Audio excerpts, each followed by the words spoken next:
Bonjour, aujourd'hui nous allons réaliser le TP polarimètre. Pour ce faire, nous disposons d'une source de lumière qui est une lampe à vapeur de sodium, d'un polarimètre de Laurent, deux tubes dans lesquels nous mettrons la solution de saccharose, du saccharose. L'objectif du TP est de déterminer le pouvoir rotatoire spécifique du saccharose et ainsi de déterminer si cette molécule de saccharose est dextrogire, c'est-à-dire dévie le plan de polarisation de la lumière vers la droite, ou lévogire vers la gauche. Le TP se déroule en deux parties. Une première partie qui va permettre de calibrer le polarimètre et une deuxième partie qui va vous permettre d'accéder au pouvoir rotatoire spécifique du saccharose. Dans cette première partie, sur votre compte rendu de TP, on vous demande de remplir un tableau dans lequel vous devez inscrire des angles, bêta et bêta prime, pour différentes positions de l'index. Quand on dit position de l'index, c'est cet index-là. On va commencer par la position de l'index à droite. Alors, je me mets à droite. L'idée, ça va être, regardez dans cet oculaire, vous allez voir deux plages, une plage à gauche et une plage à droite.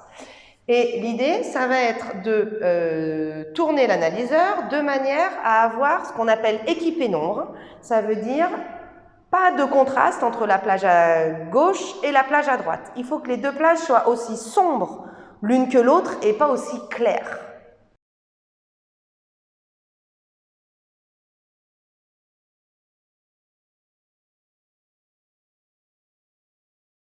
Et donc là, vous voyez qu'on n'est pas pile à zéro. Donc on va toucher la petite molette qui se situe en bas de l'oculaire pour bien mettre à zéro. Une fois que c'est fait, vous ne touchez plus, on n'a plus à toucher la petite vis, voilà, qui se situe là, qui est en dessous de l'oculaire. Pour lire l'angle, vous avez une notice explicative.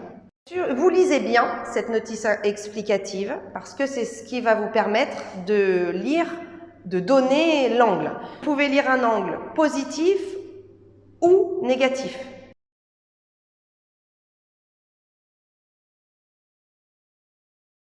Je vais maintenant tourner l'analyseur vers la droite de manière à obtenir le plus fort contraste entre la plage à gauche et la plage à droite, c'est-à-dire cette situation-là. Là, dans cette situation-là, la plage sombre est à gauche et l'angle correspondant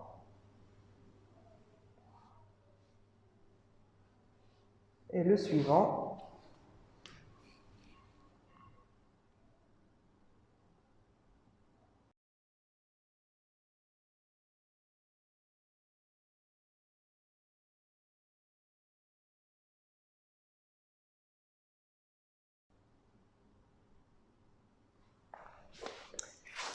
Je vais tourner maintenant l'analyseur vers la gauche de manière à avoir le plus fort contraste entre la plage sombre et la plage claire, mais cette fois-ci, la plage sombre sera à droite, ainsi.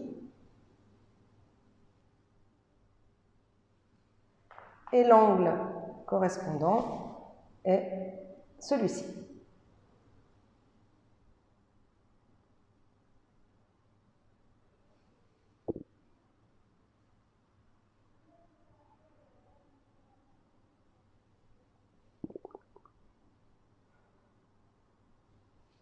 Je place maintenant la position de l'index à gauche. Et je fais pareil. Je règle l'équipénombre.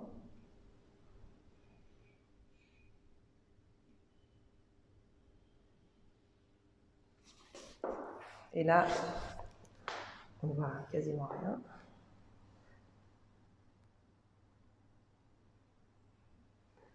Je vérifie que je sois bien à 0. Je suis bien à 0.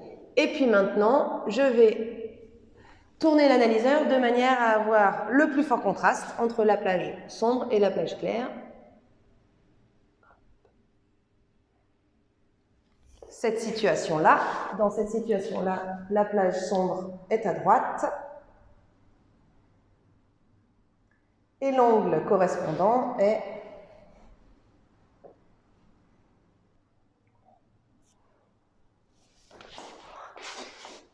Je tourne maintenant dans l'autre sens, de manière à avoir la plage, le plus fort contraste entre la plage à gauche et la plage à droite. Et là, dans ces cas-là, la plage sombre se situe à gauche. Vous voyez que sur la position à gauche, lorsque l'index est à gauche, la luminosité est bien plus faible. Et c'est ce que vous allez vérifier en complétant les deux dernières colonnes de votre tableau. De même que précédemment, nous tournons l'analyseur vers la droite de manière à obtenir le plus fort contraste entre la plage à gauche et la plage à droite. La situation est ainsi pour donc la plage sombre à gauche.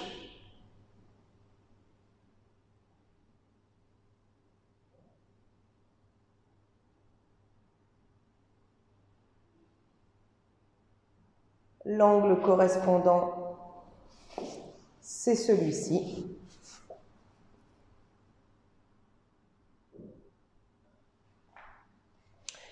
Et puis j'ai tourné dans l'autre sens.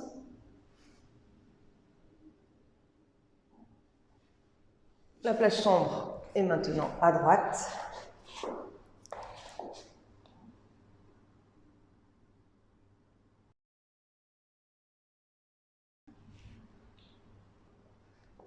Et l'angle.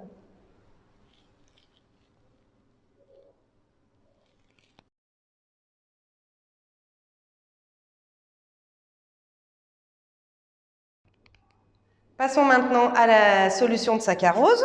Donc, pour remplir les tubes, nous prenons une petite pastille en verre que nous plaçons ici, puis nous bouchons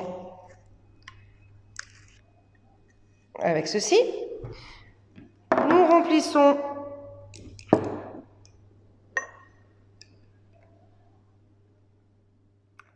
le tube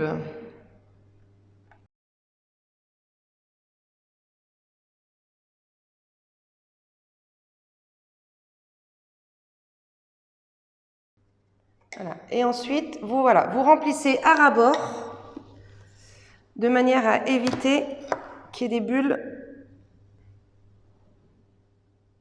qui pourraient gêner la mesure. Donc là, vous replacez votre pastille de verre et vous positionnez le bouchon. Et là, votre tube est rempli de saccharose. Vous le placez à l'endroit prévu à cet effet. Donc, nous avions fait le 0. Là, on place le tube de solution de saccharose dans le polarimètre. Et là, alors, il faut juste régler un peu l'oculaire pour visualiser une image nette. Et là, que voyez-vous?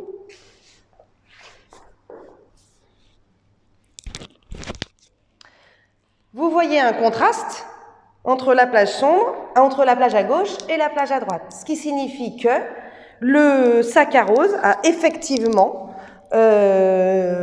est effectivement optiquement actif, c'est-à-dire qu'il dévie le plan de polarisation de la lumière. L'idée, ça va être de tourner l'analyseur de manière à retrouver l'équipe pénombre. Donc cet angle correspond à l'angle de déviation dû au saccharose pour une solution de 7 g de sucre pour 100 ml de solution et une longueur de tube de 30 cm. Donc ça, c'est l'angle alpha et pas alpha entre crochets, parce que alpha entre crochets, c'est le pouvoir rotatoire spécifique du saccharose. Là, c'est alpha, sans crochet, pour une solution de saccharose qui est composée de 7 g de sucre pour 100 ml et une longueur de tube de 30 cm. Nous allons maintenant reproduire la même manip avec un tube de 5 cm de longueur. Donc là, nous avons rempli le tube de 5 cm avec la solution C, c'est-à-dire 7 g de sucre pour 100 ml. Je le place dans le polarimètre. Hop, ça. Et là, donc, vous voyez de même que le saccharose a effectivement tourné le plan de polarisation de la lumière, puisque je ne retrouve plus l'équipe pénombre. Je vais tourner l'analyseur de manière à retrouver l'équipe pénombre.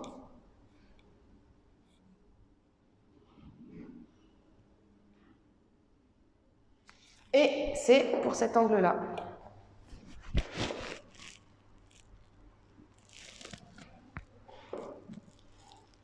Donc là, je répète, cet angle-là est trouvé pour la solution C, 7 g de sucre pour 100 ml de solution, et un tube de longueur L, 5 cm. Donc là, nous allons réaliser la solution C sur 2. Pour ce faire, je vais prendre 10 ml de solution C.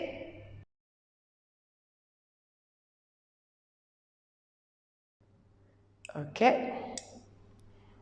Et 10 ml d'eau.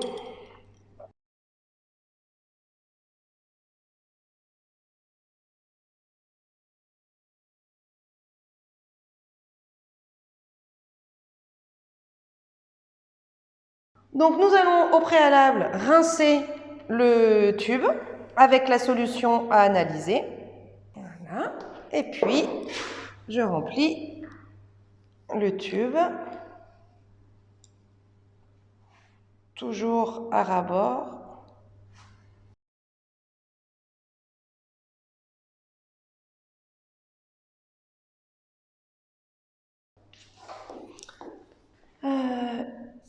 Donc, il y a le saccharose optiquement actif, dévie le plan de polarisation de la lumière. J'ai donc contraste entre la plage à gauche, la plage à droite. Je tourne l'analyseur de manière à retrouver la situation d'équipe pénombre. Donc là, cet angle-là,